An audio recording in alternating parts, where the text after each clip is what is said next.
2019년 12월 7일 새벽 팩트 시작하겠습니다. 자, 오늘 아침 한국일보 보도인데요. 이 내용도 꽤 의미가 있어 보여서 소개를 해드리고 제 의견을 말씀을 드리겠습니다. 뭐라고 했냐면 바로 울산 지역에 있는 건설업자를 취재해서 그걸 종합적으로 구성을 했는데 이런 내용입니다.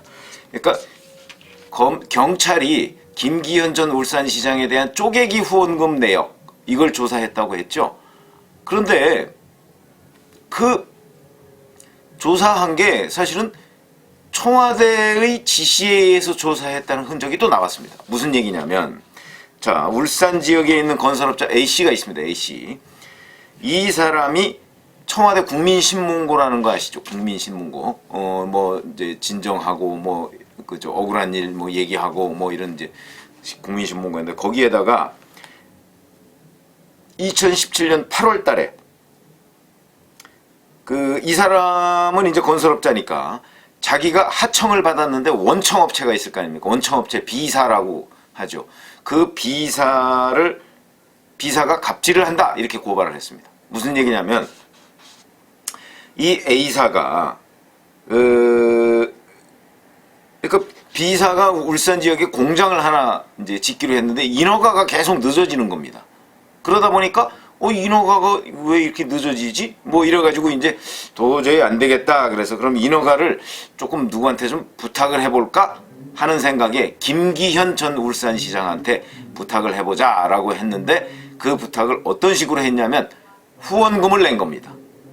후원금을 2천만 원을 낸 겁니다. 그런데 잘 아시지만 후원금은요 1인당 후원금 한도액이 있습니다. 그러니까 1인당 후원금 한도액은 500만 원씩이거든요. 그러니까 이 사람은 그래서 김기현 울산시장 쪽에 후원금을 내자. 그래서 이 후원금을 500만 원이 한도니까 이걸 2천만 원을 한꺼번에 못 내니까 7명의 명의로 2천만 원을 낸 겁니다. 근데 이 내용이 들어가 있는데 이 건설업자 A씨가 국민신문고에 낸 내용의 주된 내용은 그 원청업체인 B사의 갑질을 처벌해달라는 겁니다. 그것만 낸 겁니다. 갑질을 처벌해달라. 근데 갑질을 처벌해달라고 그러면서 그 갑질을 설명하는 과정에 사실은 인허가 문제가 있었고 그게 제대로 안 돼서 이런 문제들이 생기는 바람에 그래서 제가 사실은 이 후원금을 이리저리 냈는데 뭐 그것도 안 되고 뭐 이런 내용들을 쭉 적었던 겁니다. 그랬더니 그게 이제 2017년 8월 달에 국민신문고에 냈다는 것이죠. 그랬더니 웬걸 그리고 이 사람은 이제 다른 뭐 검찰이나 경찰이나 이런 데는 뭐 진정서 같은 거 낸 적이 없다고 합니다. 그런데 갑자기 경찰에서 불렀습니다.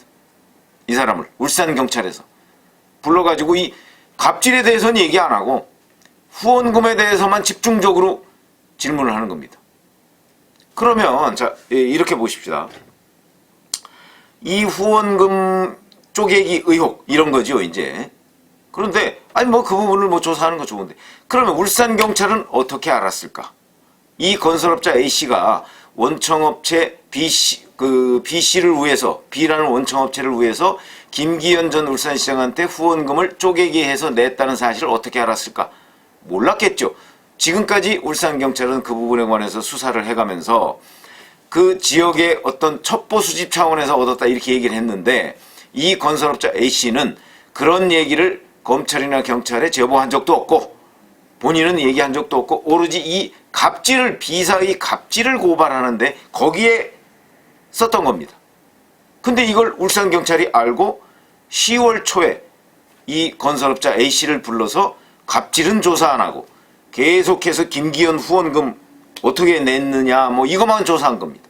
그러면 울산경찰이 혹시 청와대로부터 다시 그러니까 이 사람이 청와대 국민신문고에 낸 것은 2017년 8월이니까 그 8월부터 10월 초에 울산경찰에 나가서 진술을 했으니까 그 한 달여 동안 다시 또 경찰청으로 내려가서 우리가 원래 김기현 비리 의혹, 김기현 동생과 김기현 시장 비서실장 그 사람의 비리 의혹이 그렇게 내려온 과정을 이미 알고 계시지 않습니까? 근데 그거와 마찬가지로 요 후원금 쪼개기 의혹도 그렇게 내려왔다는 의혹을 가질 수밖에 없습니다. 이건 뭐 거의 분명해지는 느낌입니다. 왜 그러냐면 이 사람은 딴 데는 진정을 안 했기 때문에. 그런데 울산경찰이 알고 이 사람을 불러서 이 사람을 그때부터 계속해서 이 사람이 뭐 이런저런 얘기 뭐 한 거 그걸 바탕으로 해서 이 사람을 수사하고 그다음에 김기현 시장 뭐 동생 주변 뭐 이쪽을 다 수사해서 이 사람은 아니죠. 2018년 2월 달에 기소가 됐습니다. 후원금 쪼개기 의혹과 관련해서. 이런 것을 보면 결국은 이 후원금 쪼개기 의혹도 청와대로부터 하명이다 하는 걸 뒷받침하는 강력한 증거가 될 것입니다. 그래서 이게 이제 결국 지금까지 청와대는 계속해서 하명 수사가 아니다 이런 식으로 그 얘기를 해왔는데 이게 이제 김기현 전 울산시장에 대한 수사는 두 갈래로 진행이 됩니다. 후원금 쪼개기 의혹과 그 다음에 지금 현재 그 비서실장 동생과 뭐 그 용역계약서 문제 요 두 가지로 되는데 이 후원금 쪼개기 용역계약서 문제를 가지고 하명수사 논란이 지금까지 계속 있는 거 아니겠습니까? 그래서 이 부분을 관련해서 그 첩보 문건을 뭐 어디서 얻었느냐 그 다음에 가공을 얼마나 했느냐 하지 않았느냐 뭐 이런 부분 가지고 논란이 있는 것이죠. 근데 이것도 이제 고민정 청와대 대변인이 뭐 부분 편집했다고 인정을 했습니다. 그리고 그 문모 행정관이라는 사람이 자기가 이것을 요약 정리했다 이렇게만 또 얘기했습니다. 왜 그러냐면 고민정 청와대 대변인이 얘기했던 것은 요약해서 부분 편집 정리했다 이렇게 얘기를 했고 문 행정관이 얘기한 것은 요약 정리했을 뿐이다 이렇게 얘기했습니다. 상당히 이건 뉘앙스가 다릅니다. 요약 정리했을 뿐이라는 거와 요약해서 부분 편집 정리했다는 건 다릅니다. 그런데 오늘 아침 또 한국일보 보도를 보면 그 보도는 제가 뭐 그렇게 이거 신뢰할 만하다 이렇게 인용할 정도는 안 되는 건데 무슨 얘기냐면 정치권에서 확인했다 이렇게 나왔습니다. 근데 무슨 얘기냐면 이 문 행정관이 단순하게 요약 정리한 것이 아니고 그게 아니고 한 10% 정도 가피를 했다. 10% 정도 가공을 했다. 이렇게 나와 있습니다. 10% 정도 가공을 했다. 그러니까 이제 핵심 의혹을 추가했다. 뭐 이런 의미가 되겠죠. 가공했다. 그런데 지금까지 고민정 청와대 대변인은 핵심 의혹을 추가한 것은 없다. 이렇게 얘기해 왔습니다. 그러면 지금 한국일보 보도와 이 부분도 또 엇갈리는 겁니다. 물론 첩보를 맨 처음에 얻게 된 경위도 엇갈립니다. 고민정 대변인은 SNS를 통해서 첩보를 입수했고 그것을 이 문 행정관이 자기 이메일로 보여서 프린트아웃해서 그 자기가 요약하고 부분 정리하고 윗사람이 보기 좋게 그래서 부분 편집하고 정리했다 이렇게 얘기를 했고 그 다음에 이거를 맨 처음에 제보했다는 송병기 울산시 부시장은 그게 아니고 자기가 전화로 제보를 했다 이렇게 얘기를 하니까 그것도 다르고 그 다음에 문 행정관이 얼마나 가피를 했느냐는 부분도 오늘 한국일보 보도에 따르면 한국일보 보도와 문 행정관의 설명이 또 다릅니다. 한국일보 보도는 10% 정도 가공을 했다. 그리고 없는 혐의도 넣었다. 이렇게 얘기를 했죠. 그렇다면 이 보도가 맞는다면 또 문 행정관의 해명과 그 다음에 고민정 청와대 대변인의 해명도 또 거짓이 되는 것이고 그렇게 지금 한국일보 보도가 있습니다. 그 줄기가 하나 있고 이 줄기가 바로 이 첩보 문건에 있는 나오는 어찌 보면 김기현 울산시장 동생과 울산시장 비서실장 비리 의혹의 핵심이고 또 한 줄기가 후원금 쪼개기 의혹인데 이쪽 부분이 지금 하명수사다 아니다 뭐 이런 논란이 있고 그런데 저는 뭐 하명수사라고 봅니다만은 그 논란이 있는 이 와중에 또 한 줄기인 이 후원금 쪼개기 의혹도 그 안에 갑질 논란을 고발한 그 문건에 부분적으로 들어가 있는데 이게 물건을 서가지고 이 쪼개기 의혹만 경찰이 집중적으로 수사했다.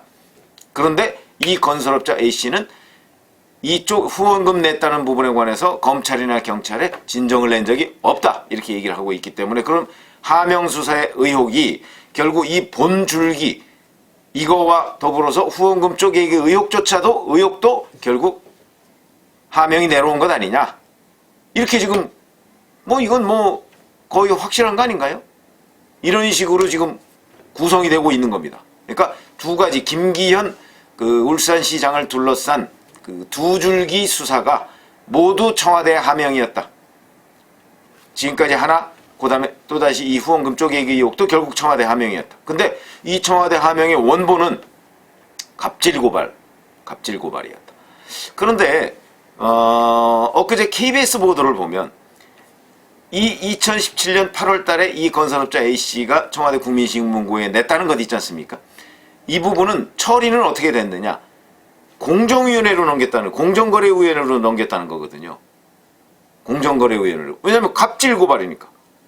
그런 것으로 또 그 보도가 맞는다고 치면 어떤 얘기가 되냐면 2017년 8월 달에 이 건설업자 A씨가 그 청와대 국민신문고에 낸 그 진정서, 그것을 제가 보건대는 둘로 또 쪼개서 원래의 취지에 맞는 부분은 공정거래위원회에 넘겨가지고 이제 갑질 문제로 이제 처리를 하도록 한 것이고, 거기에 부분적으로 들어가 있는, 구석에 조금 들어가 있는 그 후원금 문제 있지 않습니까? 요걸 또 별도로 드러내서 김기현 울산시장 동생, 비서실장 뭐 이런 사람들의 비리 의혹과 엮어서 함께 하명을 내려보낸 것 아니겠는가. 그래서 그게 KBS 보도는 공정거래위원회에 이첩했다고 돼 있거든요. 그럼 공정거래위원회는 그 갑질 부분만 이첩했을 겁니다. 근데 거기에 후원금 부분은 딱 떼내서 이쪽에 붙여서 김기현 울산시장 동생과 비서실장 비리 의혹 여기에 붙여서 함께 구성을 해서 반부패 비서관을 통해서 경찰청에 내려보냈고, 경찰청에서 울산경찰청으로 내려보내서 수사가 진행된 것 아닌가. 이렇게 지금 흐름도를 우리가 알 수가 있습니다. 그렇게 본다면 제가 좀 전에 말씀드렸듯이 청와대 하명수사 의혹은 더욱더 짙어진 것이죠. 그리고 울산경찰에서 그동안에 쪼개기 후원금 의혹도 첩보를 수집한 것이다 라고 하는 부분도 다 깨지는 것이고, 결국은 두 줄기 수사가 다 청와대 하명이었다 하는 것이 결국 입증되는 셈입니다. 아마 검찰은 지금 이런 두 가지 부분에 관해서 모든 자료를 다 가지고 있을 것으로 보이는데, 그렇다면 이 하명수사 의혹도 뭐 점점 더 뭐 그냥 짙어진다 정도가 아니고, 아마 검찰도 거의 이건 하명수사다 라고 확신을 하는 그런 단계에 오지 않았을까, 이런 생각이 듭니다. 이 하명수사 의혹도 제가 판단컨대는 아마 검찰에서 그 막바지 수사가 이루어지고 있는 것으로 보인다. 그래서 최종적으로 이 하명수사를 그냥 확인하는 과정만 남아있지 않을까, 이런 생각을 합니다. 그래서 오늘 아침 한국일보 보도와 그 다음에 그에 대한 제 판단을 말씀드렸는데, 그걸 보면 역시 하명수사 의혹이라는 것은 별로 의심할 여지가 없는 것 아닌가, 이런 생각이 듭니다. 감사합니다.